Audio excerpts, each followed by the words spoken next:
Welcome to Cold War Conversations, the home of real stories of the Cold War. My troop leader told me he was actually ready to roll into Poland in 1981. The East German army was ready to get across the Polish border, which was only about 5 kilometers from where the regiment was based, to go in and fight Solidarność.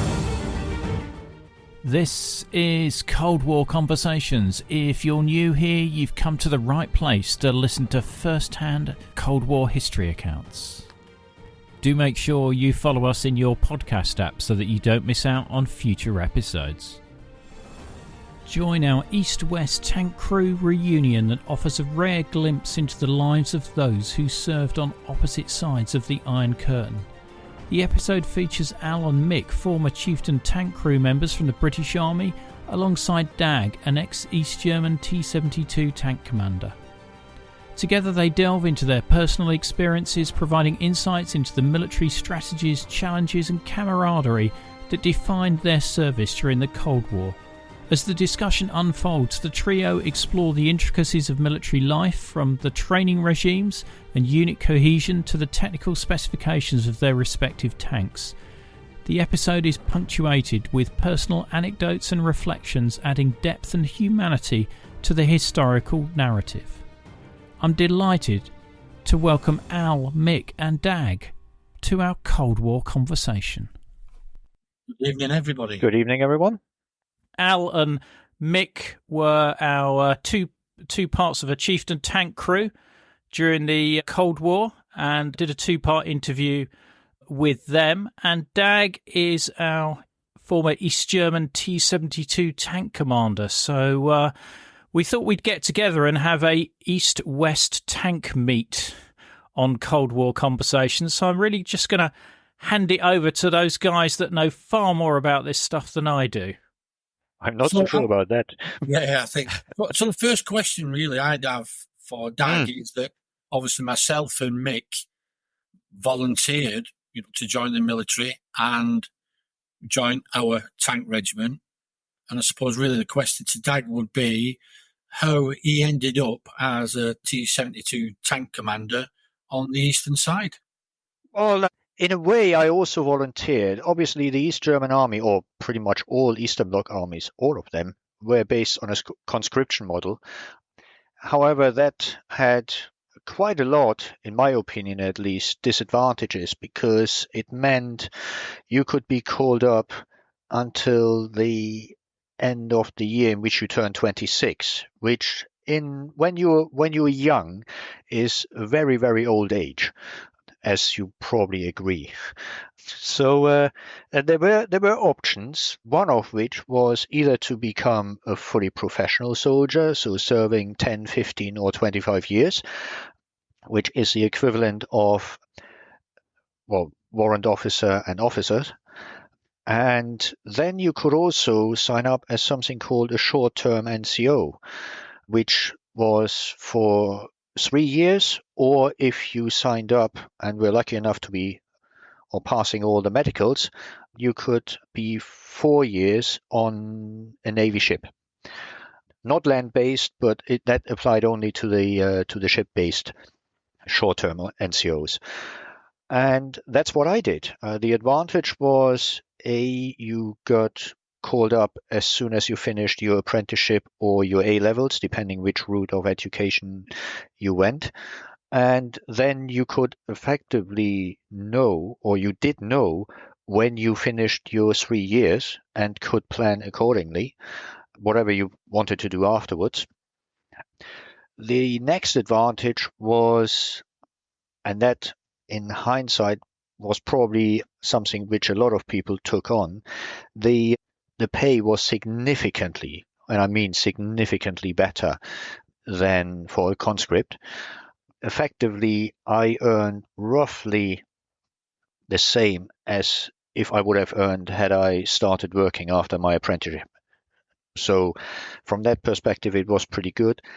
I know that's probably totally contradicting your experience, but because of where I was based, or most of us, certainly in the tank division I was on, was such a godforsaken place, you couldn't actually spend the money, because whenever you went out, you were confronted with one of the other 10,000 soldiers, which were based in the same area, which only had a very small sort of catchment areas, and you probably had the choice of 10, maybe 15 pubs and restaurants. That's it. So it helped a lot to save money. And there were certain other advantages. If you wanted to study later on, you got slightly higher state subsidy just for serving 3 years. And there were several other aspects which you could consider or use to your advantage in terms of career progression. Obviously, that decision was based on the information available in 1984, 1985. That most of it didn't came to anything because of what happened in late 1989. No one could predict. So apart from the saved money, I didn't really have the opportunity to take advantage of anything. But that's how I ended up in the army for more than 18 months. I did not have a real choice to where I was posted. You could, I think, you could give preferences, 2 or 3. I can't remember. I think it was 3. And one of mine was tanks, for the simple reason that it was a technical thing, and my background kind of led me towards a technical area. For health reasons, it was impossible for me to either join to join neither Navy nor Air Force because of my eyesight, and there were probably other reasons as well. I'm not even aware of because of the screening and everything else. So I ended up in tanks, and the first thing I heard about being a tank commander was actually when I turned up with lots of other guys who didn't know what will happen in the next few weeks and years, at the beginning of May in the training unit. And there I was selected to become a tank commander. And that's it.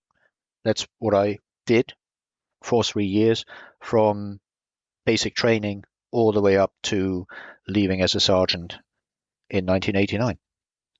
I think from my perspective, we might be the same for Al as well, actually. You did a test, you went down to Nuneaton and run around a track, etc. And made your choices 1, 2, and 3.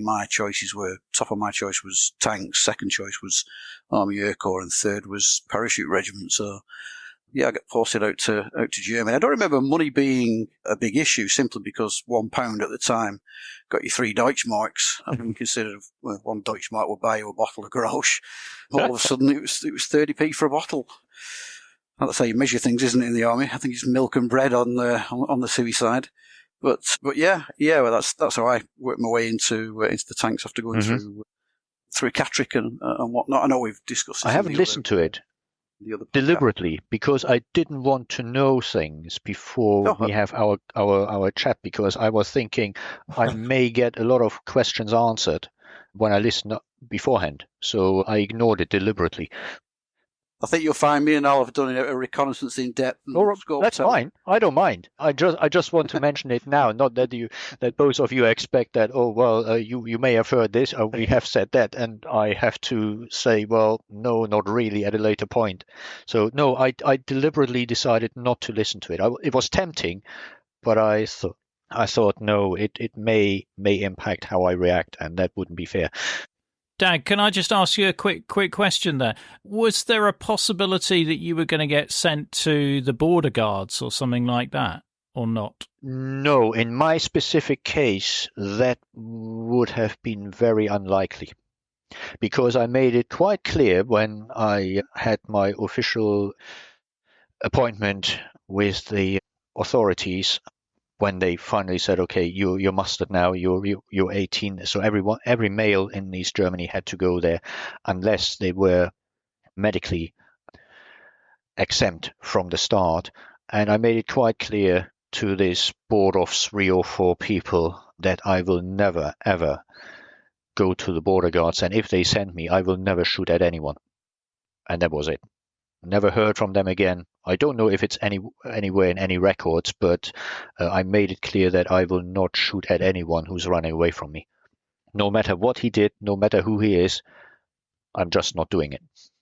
So it's very unlikely that I would have, with that clear statement, that I would have even been near the border, let alone in the border guards. Yeah, that does echo some of the other interviews I've had with NVA personnel where they've been quite blunt about they did not want to serve on the border and they wouldn't shoot anybody. But most of them are sort of like late 80s conversations, at which point they might have been a little bit more not relaxed about people not being on the border, but about, just not wanting people who are going to be ideologically dodgy on the border. I personally know only one who was sent there, but even he didn't request it. It was, I think, just purely to get the numbers up. And he only stayed there for a few months. He never said or told me what happened, but he was still in the border guards, but was doing something at the rear end. So definitely not the actual posting at the border and doing the guard duties or the border duties itself. But otherwise, I do not know anyone who volunteered to go there. Yeah, always on the lookout for a border guard to interview. I've always been intrigued to hear what their experiences are like. So if you think of anybody, well, if I come, send them my yes, way. I don't. I to be honest, I wouldn't mind, but it's very difficult even now when I go back to Germany and I still meet quite a few people, but that is probably a subject where a lot of people will refrain to even mention it because of the view towards them, even now, 30 years later, 40 years later, depending on when they served. But I will keep it in mind because I'm still intrigued why people volunteered to go there. Certainly in the 80s, 70s and 80s, up to say when the war was built, I can somehow, to some extent, probably understand why they did it, because there were still lots of people with the obvious idea that they have to protect the new country. But later on, I really can't understand or comprehend why they would volunteer for that. Thanks for that. Okay, sorry, that was my interruption. Couldn't resist getting that in there. But I'm sure you guys have got a list there of other questions. Well, myself and Mick, when we were in Hildesheim, we had a local training area called Himmelstow, which is 1 mile outside our camp. And it was our local training base where we could go around and do sort of troop training. Yep. So I, as a troop leader, I had 3 Chieftain tanks. And what I used to do is when the crews first came together, you'd organise before you go on the squadron exercises, regimental exercises, use this as a small training area to learn, get the guys to do map reading, setting up camp, putting the cam nets up, doing that. Yep. And I was just wondering with Dag if your guys had the same sort of thing, or did you just do major exercises all the time? Oh, no. We also had actually several training areas around the regiment. Certain basic things, when, especially considering we had or let's put it the other way around. On the T72, you had 2 long-term NCOs, the driver and the commander, both serving 3 years, going through the special training unit before they were posted to the regiments. The gunners were always conscripts, so they rotated every 18 months. So you only had for about roughly 6 months, a very good crew where everyone knew what the other one was doing. And then the whole cycle started again. The driver got bored because, I've done that 18 months ago. For the gunner, he was totally scared because he stands in front of a tank and doesn't know left from right. So we had to do a lot of training. And of course, we also did the basic training for the gunners, the really basic soldering, like the drilled duties and everything else. But on the tank side, we had a small area which was called the tactical training area, which was about 1K away from the camp. good exercise area for pretty much everything from running under NBC protection to other interesting exercises in terms of handling ammunition when you're running, when it's raining, and so on. But that's where we usually had, well, depending on the training aims and targets, we sometimes had only one tank, sometimes three tanks, and then we would do exactly the same, learning how to get in and out of the tank without skinning yourself too much, and putting on the camouflage and basic maintenance support, because our crews were trained to maintain or do at least the daily maintenance and so on themselves. So especially the gunner then, the conscript, found his way around it, where all the tools were, and so on and so forth. And so we did that. It was staged. So in the first 6 months when a new gunner came in, it was effectively crew training. That didn't mean the crew was only training between themselves. There were also general classes primarily for the gunners in terms of gunnery classes and so on. But the focus was really to make sure the crew gets on together over time and gets better and better. Then the next 6 months was when the troop training started. So that was the time when we then went out onto the slightly larger training area, which was about roughly 5 by 5K, where you could do quite a few things at troop level, including all the camouflage, the digging in, the taking up defense positions, day and night, of course. And then also doing initially, but that was only for a very short time, the movement to attack an enemy position, and later on that changed to being in a defense position and only moving towards a counter-attack, again, all day and night. And only in the last 6 months, when the troops were working together relatively well, we would then move into company level training, where then the entire company would, also tank company, would work together, 9 tanks, 3 troops, plus a company commander at the back. For that, we also used the relatively small 5 by 5K area, but that was also the point where we occasionally then got pulled into major exercises at regimental or division level on our side. And then, of course, we had our special training, which I always have to talk about, and you might have a question on that later on anyway. How the hell do you get underwater with a tank and come out the other side and don't get scared to death? Yeah, I certainly would have liked to try it on a Chieftain, that's for sure. I saw a few photos and I would agree. I would never, ever do it in a Chieftain. Dagger, what about unit cohesion? So you're saying that it's 18 months, yeah, and basically you became a cohesive unit in the last 6 months. But I can imagine that would, depending on people arriving and people leaving, that would be a constant change all the time. Yes.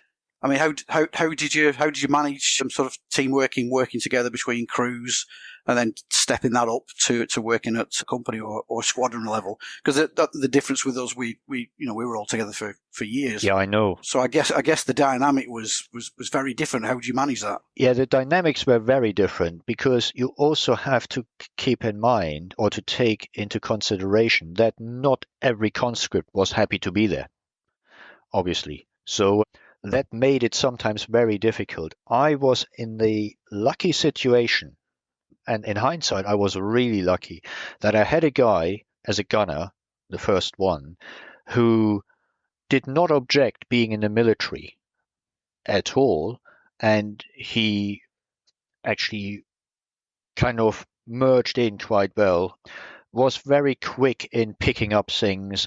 So he was, and I know it sounds odd and maybe a bit harsh, but he was intellectually capable of understanding what he was supposed to do as a gunner. Whereas I also know from gunners I had to train in classroom training, I still don't know why they were actually sent there. They couldn't actually mentally understand what they had to do. So it was very, very difficult. And I think that was a general problem in the East German army, and maybe also in other armies, that if you base something on conscription and you only have a very limited pool of people in that age bracket, you really have to take what you can get. And there is a point where you cannot filter out the most suitable people for the available positions. You just have to put people in. And it was very hard work. And in some cases, I would also say that the cohesion was partially done because of the simple fact that people realized, if I do what I'm asked to do, they leave me alone. I still can't escape, but at least they leave me in peace. So I do my best, say 9 to 5, and after that, I don't really care. Building up the crew cohesion within the crew was probably the easiest bit. The more difficult bit was to then make sure that all the crews acted together within the troop or then within the entire company. But I think that was also kind of achieved by having longer serving commanders, because that gave the commanders at least the ability to kind of merge and gel as a team, so that there was a certain reliance on each other, and you knew that the commander left and the commander on the right of yourself would not, or would do everything to make sure that a stupid gunner will not shoot at you but at the enemy in the worst case. But speaking of which, did you do quite a lot of AFV armoured fighting vehicle recognition? Because that was quite a large part of what we were doing. So I guess the next question is which British vehicles could you easily identify? Pretty much. And where did that information come from? Socksmiths? No. Well, I don't know where the information came from, because it was just in our normal recognition guides.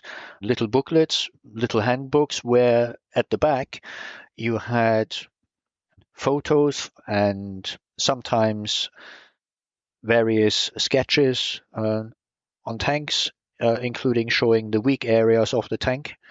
So it was obviously Leopards, A1, 2, 3 and 4. Leopard 2, which was then relatively new in the mid-80s.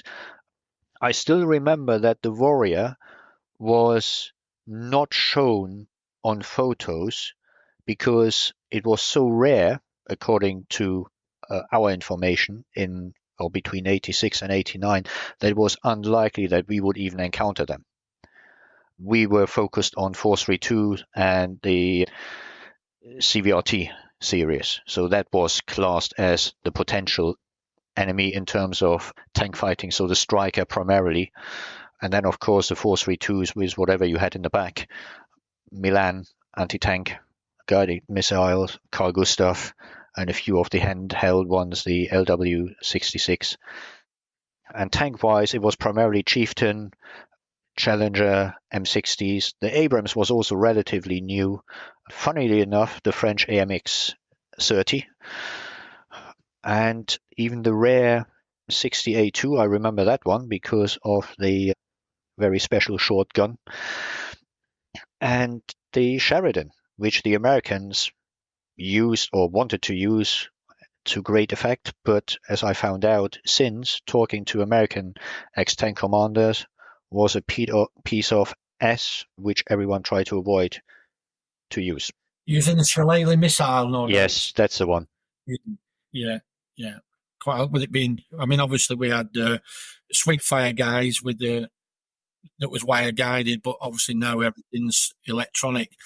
Just to go back, I mean, the thing is with your guys, it's quite interesting to hear that as a troop, on your left and right. I mean, Mick will probably understand this as well.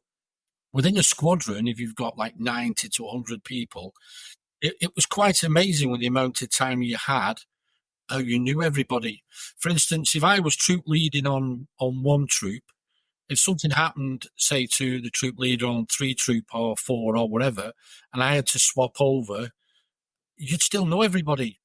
because being a gunnery instructor and everything else, I used to take them through the training. So it's quite amazing that you would know the ins and outs and intricacies of nearly 100 people within your squadron.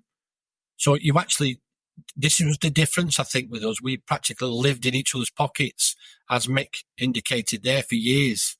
So I would know a young guy that came in as a drive, as a young trooper. And when I probably moved on somewhere, he could have been commanding a chieftain for 3 or 4 years by the time I move on. Well, that's what you did with me, Al. I ended up on Major VZ Holtzwagen because of that. You know, I think a lot of it is the training sort of cycle, where you do the trig training, the squadron training, then the regimental training, and then you do, I mean, like I said, it would be interesting with you guys. We used to go to Canada, obviously, and do all arms training. You know, you'd be sat on the tank one night and, you know, the RAF would be flying over and the artillery would be going over, and you'd be working with the infantry guys. Again, what they try and do on the pre-years training, they will try and keep the same company of infantry and troop of infantry with you. So by the time you got to the end of the year and you were training in Canada, you'd been with these guys through a whole training cycle. So you practically know these guys inside out as well. It was quite an interesting thing. That actually is quite interesting, because that is something we definitely did not have. And again, that is probably one of the big differences between an army based on conscription and reservists and a professional army.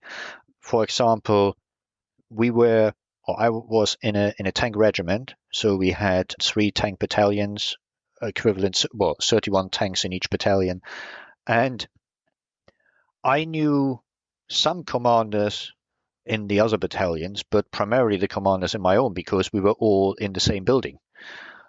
I did know some of the drivers, but I could not say that I knew all of the gunners on all the other tanks.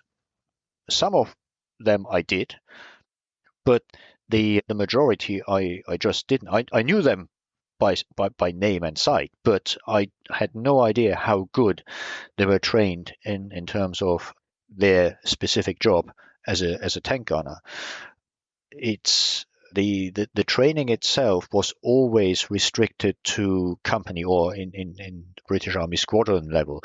So I trained, for example, as in tank gunnery, certainly in my second and third year, every gunner in the company and some of the other commanders as well. But I never actually taught any gunner from another tank company, even within the same battalion. So that is a big difference. The other one is that we did not have a fully blown infantry company in our regiment, because they cycled the reservists through our regiment every 3 months. And then we're talking about people between 26 and 45. And you just don't take them onto an exercise with tanks, which they have never seen before. It would be far too dangerous. So if we had training with infantry, that was primarily during the battalion level exercise and regimental level exercise, or higher up when we were part of a larger exercise and just pretended to be the bad guys. I was actually never on the good side during exercises. I was always on the bad side. I don't know why. There's an interesting question to ask, because we were always sort of taught that, you know, the Warsaw Pact would be coming our way, and we'd planned to stop Warsaw Pact.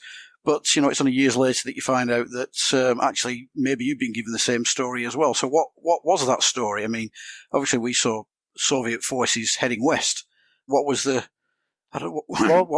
story on your side? Well, we were expecting at any minute that someone would move across the border into East Germany. And that's what we were ready for. For example, we had an 85% readiness level, which meant at any given time, at any given day of the year, 85% of the units were in the barracks ready to go. And that that was later changed to 50% around Christmas, New Year's Eve, Easter, and what was the other one? There was one other. Oh, and Whitsun. So that was rotated. But from Monday to Sunday, it was always 85% of the crews or anyone in the regiment was inside the regiment. That also meant that only 15% of, say, 400 soldiers could leave the barracks after 5 o'clock in the evening. And then conscripts had to be back at midnight, short-term NCOs, technically 6 the next morning. But as I said before, if you're in the godforsaken area, you wouldn't last until 6. You're happy to be home at 12.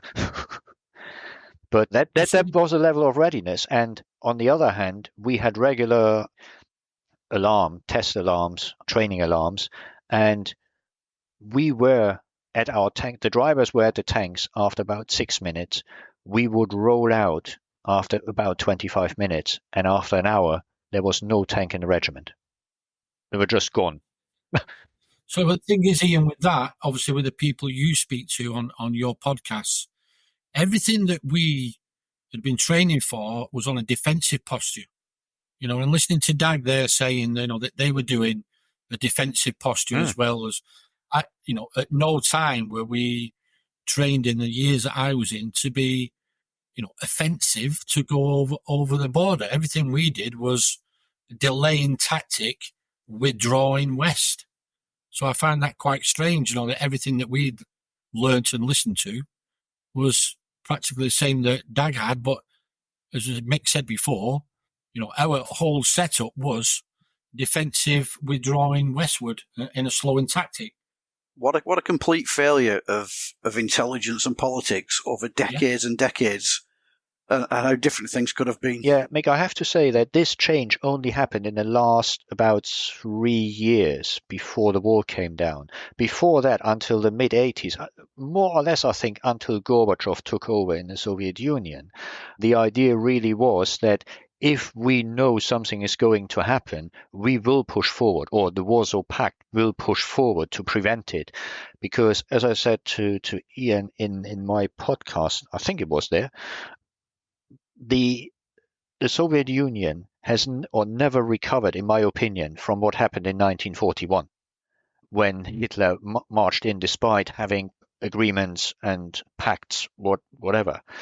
And I think that was one of the reasons why they were so keen to be constantly ready, because that did so much damage, also psychologically, that they would never, ever let that happen again. And that's why until Gorbachev took over, it was always this idea: we have to be ready at any given point, and if something happens, we are ready to roll. I know, not from my own experience, because I wasn't in the army then, but when the was it Reforger in 1983, the big NATO exercise? 84 was it? Lionheart. Okay. There was definitely, and I only know that because I read it after the wall came down in various books and other historical sources, the East German army was actually ready to go, because there were so many units so close to the border that there were seriously the expectation that at any point this exercise goes hot. Obviously, it wasn't in the newspapers, certainly not on our side, but now in hindsight, everyone, including, funnily enough, the Stasi, were under the impression that this can go hot at any minute. I never had the experience, but my troop leader for 6 months, he told me, he was a professional soldier on his last year when he took over my troop. He was actually ready to roll into Poland in 1981. The East German army was ready to get across the Polish border, which was only about 5 kilometers from where the regiment was based, to go in and fight Solidarność. No, Lech Wałęsa. Yeah. So that's how different it was within roughly a decade, or not even a decade. In 81, they were ready to roll in, and then in 86, 87, the entire idea changed and said, well, we're not going in. If someone comes, we will, of course, counterattack, but we will stop at the border. We will not cross the border into West Germany. Certainly not the East German army. What the Soviet army would have done, totally different thing. I have no idea. Yeah, well, you had the Brezhnev doctrine, didn't you, around intervening in other Warsaw Pact states. And then famously, I think Gorbachev's foreign minister said that they were going to introduce the Sinatra doctrine, which was we're going to let the countries do it their way. Yeah. Yeah, that was roughly the way it was done, which also indirectly led, in my opinion, to the success of what happened in East Germany in 89, because the Soviet army just said, well, I don't care, or we don't care. You deal with your own situation. We're not coming out as we did in 53. Well, that's an interesting scenario. If you'd have stopped at the border, then we would have been only facing half the amount of forces that we were told that we were going to face if it would have kicked off. Probably. By that point, you've got Gorbachev in power. His economy, well, the Soviet economy's been tanking anyway. It's getting even worse in the Soviet Union. I think, aside from a coup, the whole appetite for invading any other country had just completely disappeared. I mean, they've been in Afghanistan already for, since 79, and we're getting bled dry there. I think that the reality probably was certainly mid-80s onwards, as Dag has described, it was unlikely that anything was going to happen unless it was by accident. Yeah, but I also think it was not just in my opinion at least, not just the economical situation, because from a military perspective, they definitely had the resources to do it. The problem would have been for how long could they have done it. But I also think that it really everyone came to their senses and realized, especially when we consider Cold War is effectively based on the assumption that it is not a conventional war, certainly up to maybe the late 80s, that it was more likely a nuclear war, and the potential outcome of that would have meant that in the end, no one would win, because there would have been a point where someone decided to use nuclear weapons, and I think if someone would have started, there would have been no holdback on any side. That's my personal view. I do not think that in a situation like that, people would have been level-headed enough to say, okay, we let them fire one and we don't retaliate because of the impact it had. So, Dag, if the scenario had been that obviously it's an escalated, and let's take it that the Warsaw Pact would have come across the border, what was your sort of fueling situation, ammunition situation to go how deep in so many days? Was it laid out in kilometres, mileage, or time? Well, the thing is, that sort of information never came down to our level. I don't know. I know where I had to go if the alarm went off. Then I know we had to move about 120k towards the border. And anything beyond that, I know which direction we would have headed or would be heading. And our aim was to effectively stop. And now we're going back to what we asked before. Our aim was to stop the Danish Jutland Corps coming down towards Lübeck and Hamburg. Our job would be to stop them entering the northwest of East Germany. Because we did quite a lot of training around Schleswig-Holstein in the north, and then obviously where myself and Mick were stationed in Hildesheim. As we mentioned to Ian before, we'd have had a line of 57 tanks at the out of Chieftain, just trying to slow everybody down. But we had pocket areas where it was designed to sort of draw you in, and the land would have forced the attacking forces, if you like, towards like Sabessa Gap and towards Minden and that area. So I was just wondering if when you came over, whether you had, the guys from like 3rd Shock Army would have a distance that they had to go, or set timings. I mean, our philosophy was basically slow you down as much as we can at the offset, so reserves in the rear, and we could then organise it more, and then just give ourselves time, if you like, to bottleneck and just hold everything. And this was the difference with ourselves and probably yourselves, is that you're on the front foot attacking, whereas we're just trying to soak it up and hold it together until, somebody came to the senses, like you said before. Yeah. You see, that is a difficult bit for me. I have no idea, and we were never given any idea which way the potential attack would move. Absolutely no idea about the Soviet army. Obviously, they were really close to the border. I was taking part in exercises on the same, well, in our time it was a training area, but obviously it was also a staging area for a potential attack, because it just offers itself, the area around Magdeburg and then across to Braunschweig and then towards Hanover, all nice flat land primarily, with a motorway thrown in.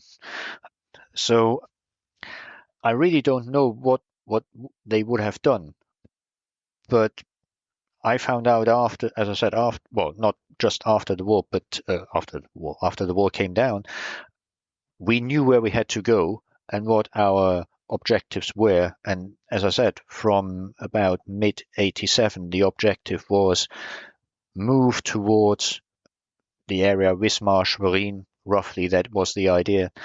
I mean, there were other units based closer to the border than we were, but they were just the infantry units with a tank battalion thrown in, or maybe the tank regiment, and they would be the first ones to effectively, I think, slow you down should you have come into our direction, and then we, as the tank division with the 3 tank regiments, would then come as fast as possible with the about 300 tanks.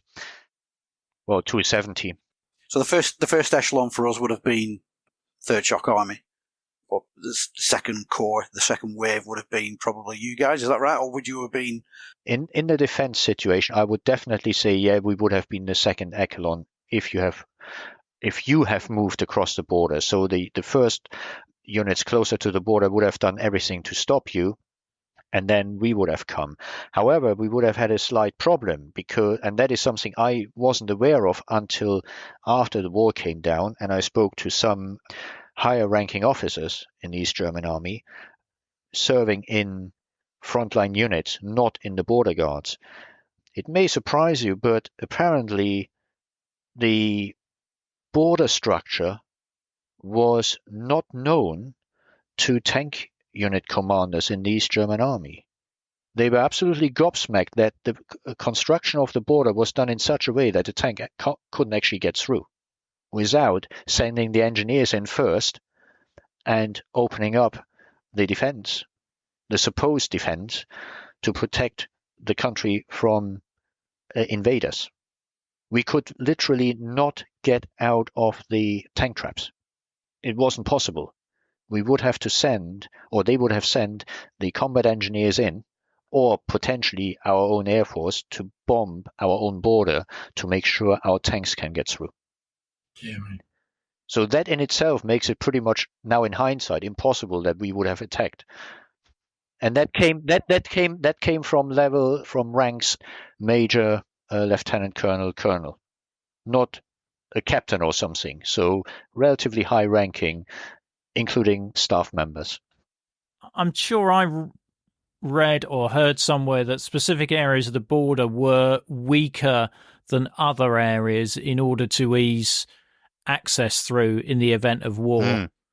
So, because not all the border was like a wall, for example. No. So some of it was, fencing and stuff like that. But no, that's a really interesting piece of detail you're giving us there, Dag. If you want, I can probably even dig out the book in which that is written. I definitely have it in my library. I just can't remember from the top of my head. I'd love to see your East German recognition handbook. That would be fascinating. The pity we didn't know that in the 80s. If we'd have known that in the late 70s and 80s, we'd have had an easier time. I think both sides would have been a little bit more relaxed. How did you feel about the Russians per se? And we were part of the fabric of West Germany. I mean, how did the populace, but particularly the people that were in the NVA, view the Russians? That was that is very difficult to describe because of the big discrepancy between what was supposed to happen and what actually did happen. The official statement, of course, was that they're the friends, our brothers, and they fought Hitler. Okay, no dispute there. But what came out of it, or what was made out of it, was not really what was, or what I would describe as friendship or inclusion in modern terms. The only people you saw more or less regularly outside the barracks were officers and their families, because they were the only ones who could have their families with them if they got a posting to East Germany. For the conscripts, it was a very, very hard life.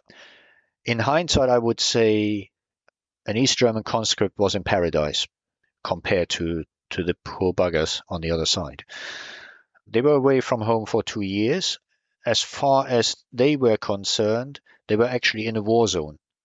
For Soviet Army conscripts and officers, serving in East Germany was serving in the war zone. That was still the case in the 80s. They got higher pay simply because, as far as they were concerned, it is a war zone, or an area which could become a war zone very quickly. The training and the whole living conditions were very, very rudimentary. I mean, we complained about having to share a single room with 6 tank commanders. I was in a Russian tank unit once on a visit, and there were, I think, 40 in a room.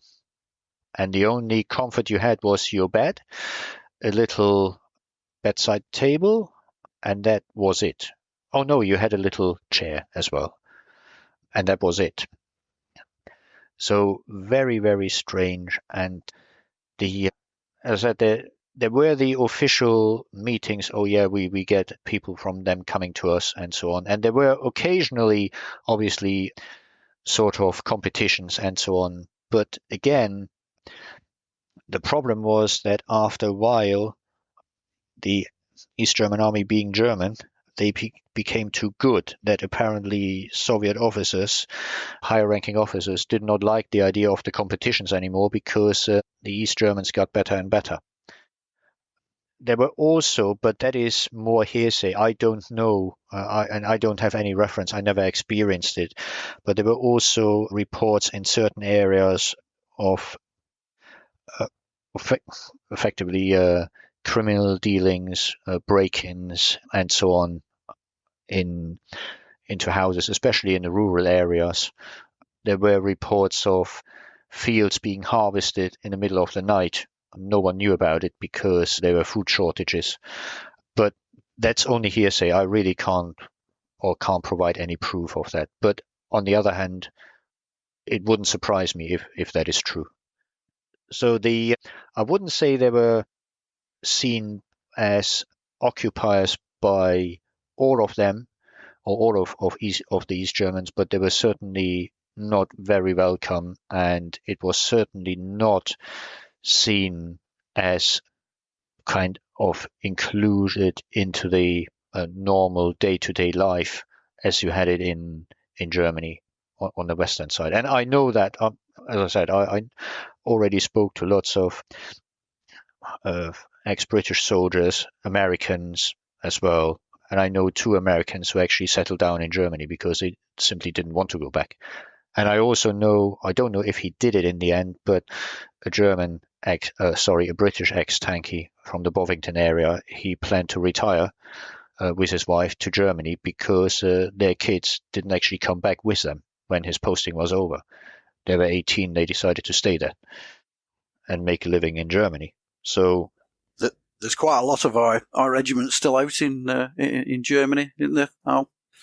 Yeah, we're going back in September this year. It was 40 years in September since we were posted to Hildesheim. Okay. So we're all going to go back and obviously meet up with the guys and wives and that's still living out there just to say hello. So we're going for a long weekend. Yeah. No doubt a few sandbags and have a few beers. No, that's always interesting at the Tank Museum when we have our special events and I start talking to people and it worked out and then, I served there and there. Do you know it? Well, remember, I'm from the other side. I know a little bit around on my way, a little bit around Hanover and the area around there because I worked and lived there from 91 to 94. But I don't necessarily know every little place. Obviously, I know Fallingbostel, Soltau Fallingbostel, the area there, and the former military hospital in Hanover, because I worked not that far away from the hospital. But that was closed down even when I was still there in 93 or 94. Well, Dag, when you lived in Hanover in 91, yeah, I also lived in Hanover. Okay. I was in Kleefeld from 1984 to 1993. Oh, okay. Well, I didn't know that. Well, we took. I was next door to the hospital as well. Okay. Yeah, I was just a little bit further up the road in the industrial area. So how did you find the T72 then as a vehicle to command? Well, obviously I'm biased. I don't know anything else. So that's why it's very, very difficult for me, and I admit that, to be objective. I can only talk about it. I was thinking about it the other day, and I realized that I do not know how to manually load a tank gun. I have no idea. I've never done it because we always had the autoloader. I'm fully trained on that, how to fix it if something goes wrong. But I could not literally load a tank by hand or a tank gun. I have no idea. I've never done it. I wouldn't even know if I'm posted to command a tank with a loader, what to tell him, what to do. It's just not in my kind of routine to tell a loader what round to take, for example. It's really weird. But overall, I personally think it was and still is a good tank if, and I have to say that because there are lots of people who try to convince me otherwise, if it is used within the parameters it was designed for.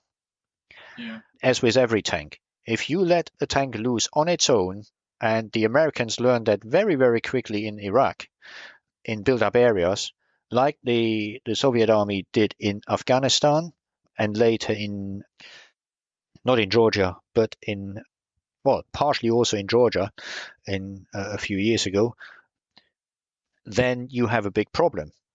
So obviously, if you send off a T-72 unit without any infantry support, without any air support, then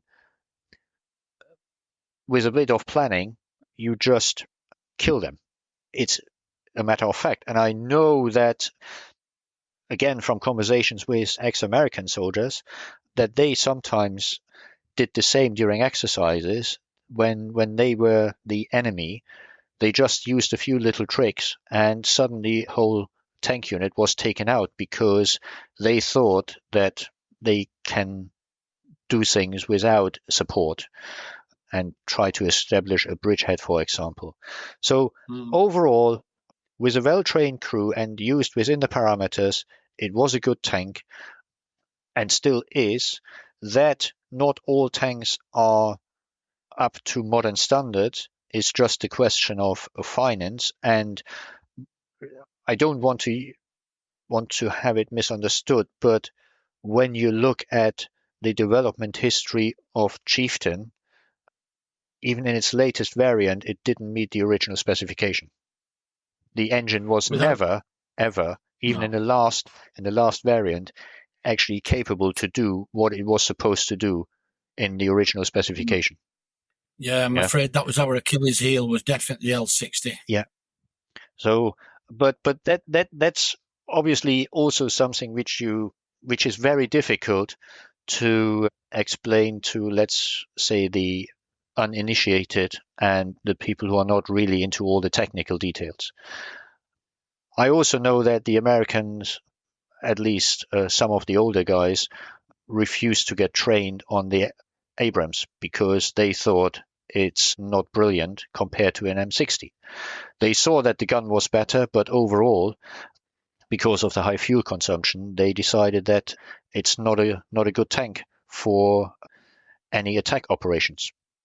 I mean, obviously that is personal preference, but you don't get that from nothing. You must think about. But they did disprove that in the Battle of 57th Easting in Iraq. Was that? They were all M1s, weren't they? It took 28 minutes. They'd taken out a division. Yeah. But a different scenario there. There were no trees, no buildings, straight shoots. Yeah, that is also something which I often have to talk about when people use Iraq as an example of how bad or how good a tank is. You cannot actually compare that area with Middle Europe, Central Europe. You simply can't. Yeah, I think most of the battles in northern Germany would have been done less than 3 kilometers, yeah. or in some cases less than a few hundred meters. Yeah, and it's interesting because an American friend of mine, an ex-tank commander, he said exactly the same. They trained with a maximum range of 2,000 meters. Anything beyond that didn't matter because it was impossible or very rare that you had the ability to see and effectively engage an enemy over 2,000 meters in the areas they trained in, or they trained for in Germany. I think one piece of kit that might have given us the advantage would have been the TOGS, the thermal system. If it had kicked off, then if you imagine the amount of smoke that would have been in the area and particulate matter, it would have been hell on earth. But if anything was going to cut through it, it probably would have been the thermal imager at the time. Yes. But yeah, the distances would have been reduced significantly, particularly after half an hour, 40 minutes of artillery airstrikes, tank rounds going on. Yeah.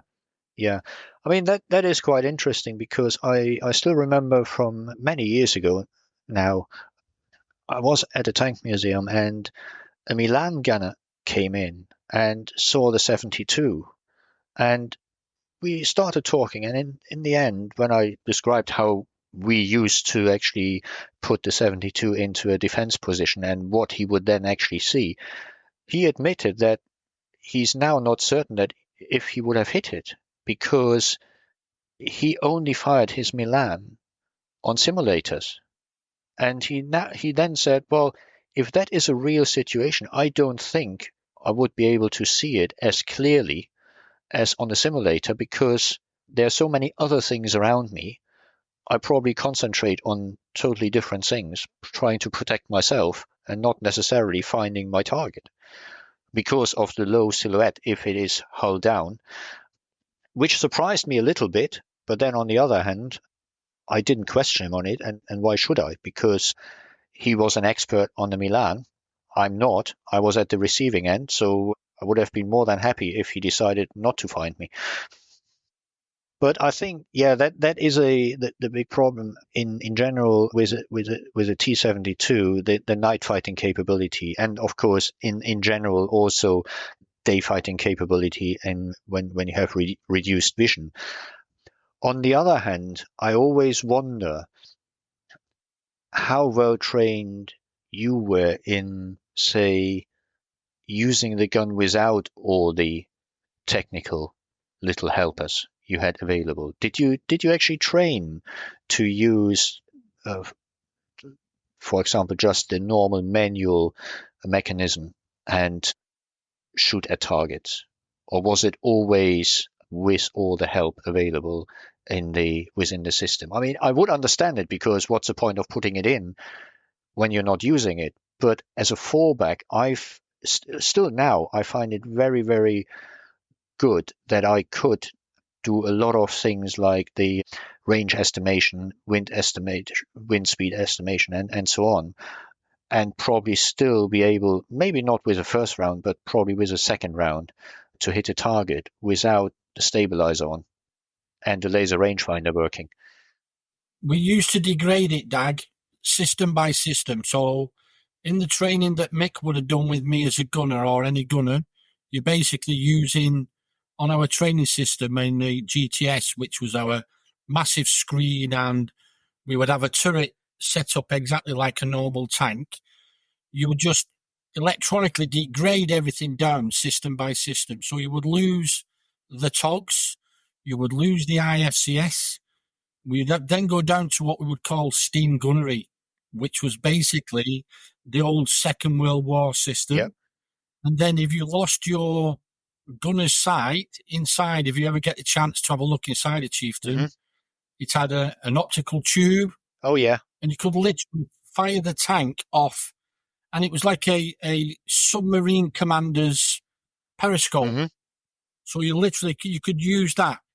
Obviously, when I worked on CVRT, which was Scorpion Scimitar, you didn't have anything electronically at the time. So again, it's all hand wheel, up, down, left and right. So we spent a lot of time training, not just using the full system, but even on the tank ranges when we were live firing, degrading the system down and down and down until literally it's what we call steam gunnery, practicing steam gunnery. And particularly figuring out how to move a gun diagonally, because that requires the movement of both of your hands that are coordinated rather than go left and then up. So I do remember being able to do that quite well, although quite slowly, because it does take quite a lot of hand cranking to move the tank. Yeah, around. Especially when you're at an angle, right, and you actually wind it uphill. And then trying to make the driver stop in the right place. Yeah, I mean, from that perspective, I was lucky because, as I mentioned in my tank museum video, well, not mine, but you know what I mean. I was commanding a training tank in the regiment. So these were the tanks which were set aside for daily training, whatever it was, driver's training, tactical training, live firing of any way, shape, or in any way, shape or form. The remaining tanks, that usually between 7 and 8 tanks per tank company, they were locked up, fully bombed up, ready to go. Our tanks were, as I said, used on a daily basis. We had slightly more time to get out of the regiment because we had to put the ammunition in first. So we were given another 20 minutes before we were out. But that was it. And then we had to have the 1-ton ammunition inside as well. But that meant that I also had a very experienced driver, because these tanks were only driven by drivers who were already driving tanks for at least 18 months. And that also gave me the advantage to learn a lot more about the tank than a normal commander would ever have the chance to do. And of course, if you have the interest and you need, in my case, I needed a get out option as often as I could. I was just in a tank park rather than sitting around watching telly, which helped significantly in understanding a lot of things and also to fix a lot of things which other people never encountered. But what I'm saying is because of that, I could also try and do a lot of things in terms of additional training, like memorizing certain sequences when you went through an error mode and how to fix it, especially on the autoloader and all that. So that also helped a lot when I trained the conscript gunners. But I must say I didn't know that you actually went down all the way to the very last bit where you effectively use the sort of old way of effectively aiming over the barrel, more or less, and then fire. That's something new to me, and I am surprised in a way, but then on the other hand, I totally understand why it was done. It just wasn't clear to me that the level of training goes down or went down to effectively simulate a failure on everything you had in the Chieftain except the last bit, which is your eyes, your hands, and a gun with a round in it. There was even a scenario there we used to fire on the bore sight, snap shooting. Yep. Target will pop up straight away. You just lift the bore sight, little gratio to the left, bang, pull the trigger as fast as you could. Okay. I can honestly say that the only time that we would have had to give up the fight and give in is when the boiling vessel failed. Well, Once the BV failed, that was it. There was no more war. Once the BV failed, we'd have had to pack it in. Yeah, down tools. Well, No. you see, that is a luxury we didn't have, so it wouldn't have affected us at all. Because if you don't have something, you don't know what's missing. No, that was our holy grail. If the boiling vessel failed, that was it, down tools. Yeah. That was done. Yeah. And it was the envy of the rest of NATO as well. Listen, it had to be, Ian. If that didn't work, we didn't fight anybody if the BV didn't work. Well, with We one even had exception, toasters, right? didn't we, Al? With one exception. It would be worse if Wolfgang wouldn't turn up. Ah, well, no, there's another one. You see, if you had a Wolfgang, you didn't hear it, did you? Yeah. We didn't have that. There you go. Yeah. Ian, have you not managed to secure an interview with Wolfgang? That would be the ultimate feather in your cap. Yeah, he's getting on a bit now, I think. Yeah, bless him. But he's actually got, I believe he has a van in the museum now, doesn't he, in the Bovey Museum? No, It's at Fallingboston. we had an idea a few years ago if we could find one to make one. Because I think the Photo Friend exhibition at the National Army Museum has a mock-up of Wolfgang's van. I think they do, yes. Sort of like one side of it in the exhibition. Yeah, I think they do. Amazing. What was the T72 actually called? Because that's a NATO designation. No. What did you call your attack? You didn't call them T72s. Yes. Yeah, we did. It even says... That's a NATO designation, isn't it? T72? No, the year it was discovered? That's the Soviet one, like the T-55. The original Soviet denomination is Object 172. And then it was made into, certainly in the East German Army, it was always the T-54, T-55, T-34, T-72. And then T-64, T-62 first, then the T-64, and then later the T-80. It's even on the original East German Army manual, which I have, at least the three most important one. And Well, you learn something every day. Did you think that as well, Al?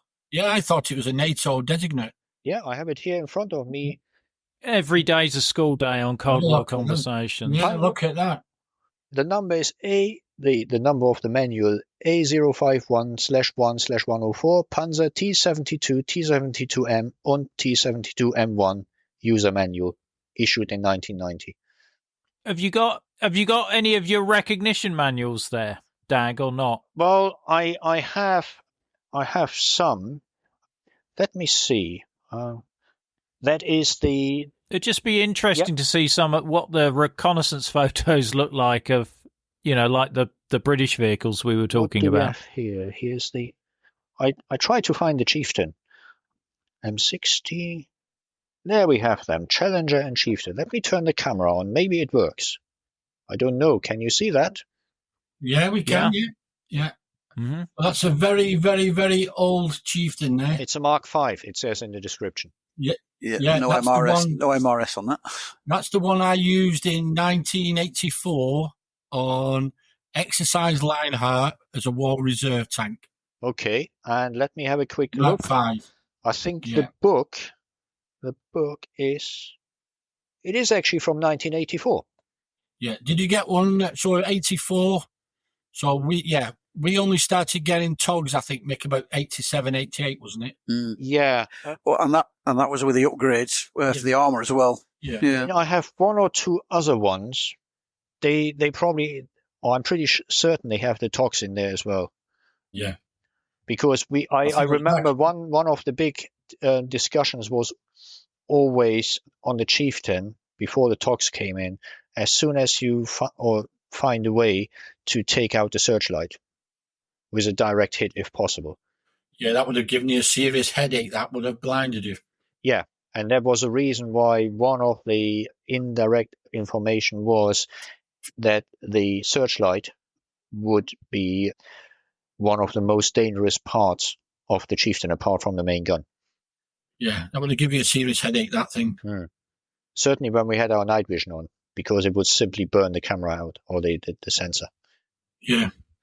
Dag, I've interviewed, for example, some US tank crews, and they said they never really practiced refueling, and they felt that one of the reasons was that they weren't expected to last that long to actually get any resupply. I mean, what was the method for T72? Because I heard that with Bundeswehr, it was jerry cans they were using for refueling.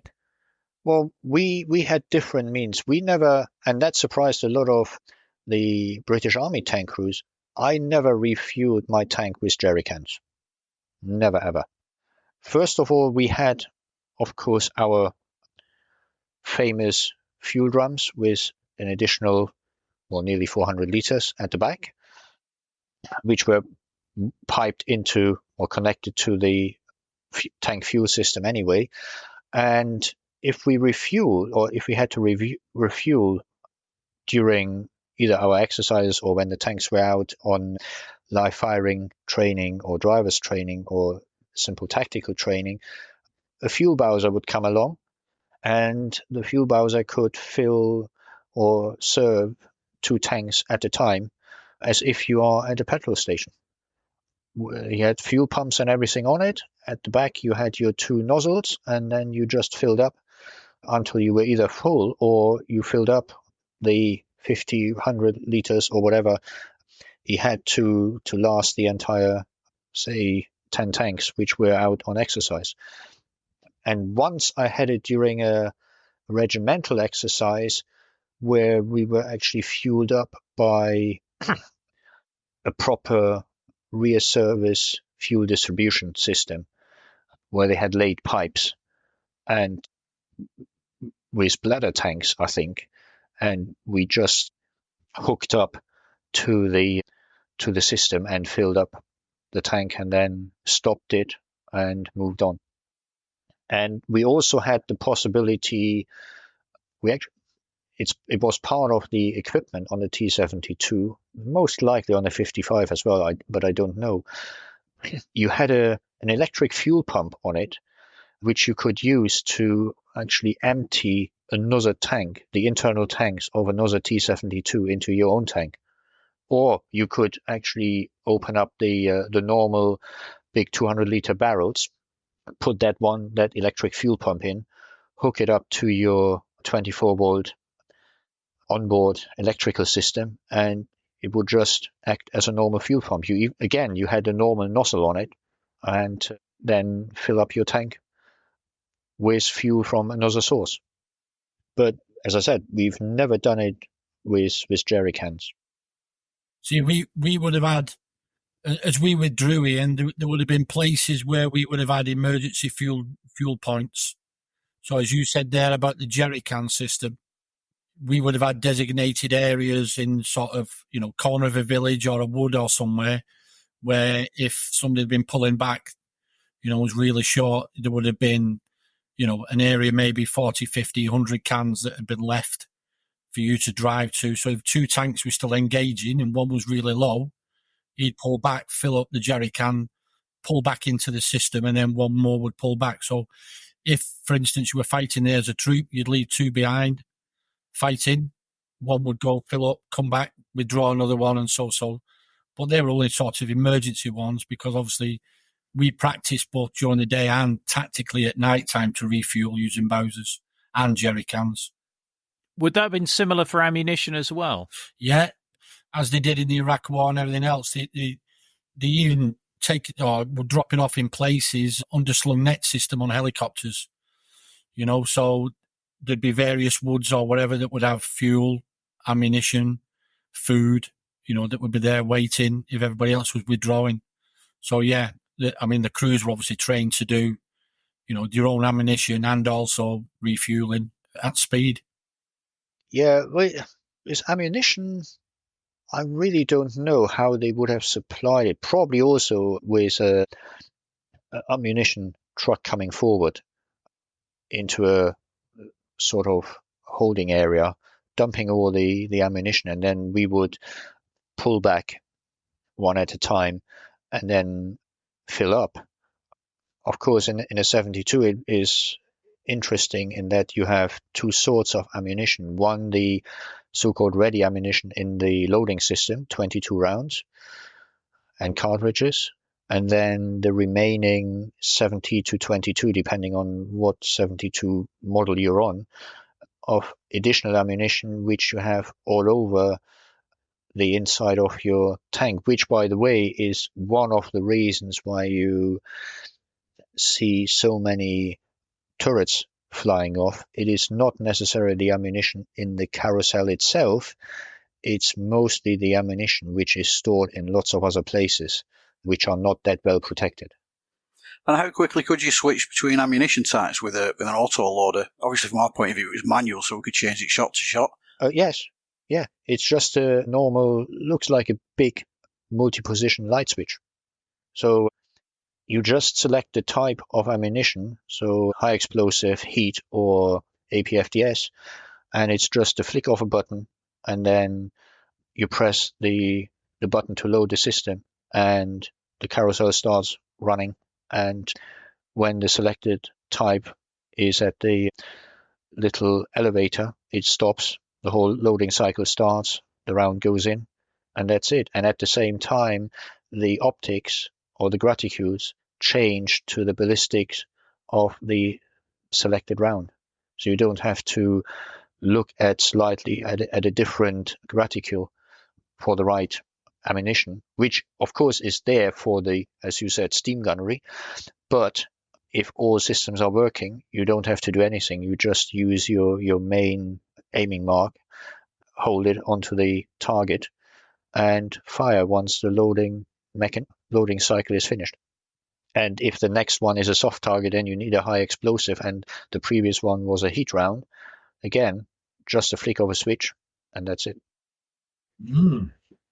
And it's quite a chunky switch, so you can't accidentally flip it into the wrong position. It's really a proper mechanical switch where you have to put some effort in. So you can't really accidentally put it into or select the wrong ammunition type. What you can do accidentally is putting into the off position. Then you have a problem. Or into the loading cycle, which then also means nothing happens, because that is the setup which you use when you put the ammunition in and tell the little the storage system which round goes into which cassette. But it's really straightforward, nothing to worry about, no complicated mechanical setup or anything. It's just switching a light switch effectively. So was your ammunition one piece? So you had brass case? No. It's two piece. Otherwise, the tank would be, or the autoloader wouldn't work because the rounds would be too long. So it's two pieces. The actual round, similar to, obviously, Chieftain and Challenger. A two-piece ammunition with the cartridge was a mix. You had a bottom metal bit and then combustible cover on the top, which just burned when it fired, and then you only got a little stub out, which is still quite heavy. And one of the funny things is that the infantry was not allowed to walk straight behind the T72 as they did with the T55, because if the system was set up correctly, it would eject it through a little hatch automatically, and it would actually fly off the tank. And if you were unfortunate enough, you had about 2 kilograms of metal hitting your steel helmet, and infantry had to be at least 5 meters behind the T72 because of that. I love the story you told me, Dag, about if you were doing the deep water fording and that you had to fire armor piercing first when you came out if the bung was still in the barrel. Yeah. But that's, of course, that's only something you would do during a real battle situation, and if you really went straight into battle. But the gun was covered by a very tight-fitting rubber cover, and obviously, if you have your fuse at the top of the round, as you have on high explosives or heat, if you fire that one first, after you come out of the water, you don't have a barrel left, or not much of a barrel. So therefore, if you couldn't stop and went straight into battle after that, you had to fire an armor-piercing round first, because there's no fuse at the tip. It will just go through. Obviously, the best thing would be to have a target as well at the same time, but I think in that situation, that gets taken out by a rubber bung. Yeah, it might have been better to waste an armor-piercing round than effectively shooting away half of your barrel and being totally out of action after you just went through a water obstacle with all the others, and then being a useless piece of metal as soon as you come out of the water because you fired the wrong round. But it's very difficult to predict if I would have remembered that in a situation like that. I think I would have, because I would probably have been naughty and loaded it before I even went into the water. Yeah, you'd have been ready. Yep. I think we would have had to load bean cans, Mick. We'd have shoved some bean cans in the end of ours. I don't think you'd have taken us through any deep water, although you once nearly took us through a tank trap at night. That was quite hairy. That was called good map reading. Yeah, but these things happen, I guess. Yeah, we missed it. Well, I didn't. I did night driver training, and it was the driver training where we drove on roads, or at least on good wide country and farm tracks. And I had to do the night driving again because I missed the time in which I had to do the course. But the reason for that was that during the daytime, I did what the driving instructor requested all of us to do on a regular basis. You had to report oil pressure, temperature, and so on to the driving instructor, as a driver should normally do to the commander, because the commander, in the worst case, has to make the decision to stop or slow down or whatever because of overheating tank. And I did that, and whilst I was doing that, didn't really look forward and went straight into the other side of a slight bottomed out hole. Yeah, I couldn't see anything. I had about 20 centimeters of nice, very good quality sand on the glacis plate, all the way up to the turret ring. The driver wasn't too pleased because he was bleeding slightly out of his nose because he hit the hatch. Yeah. And that's the reason why I missed my target during the night driving exercise, because I was overly cautious. Later on, I found out before I started my second round that they actually put the engineers out, and this little hole didn't exist anymore at night.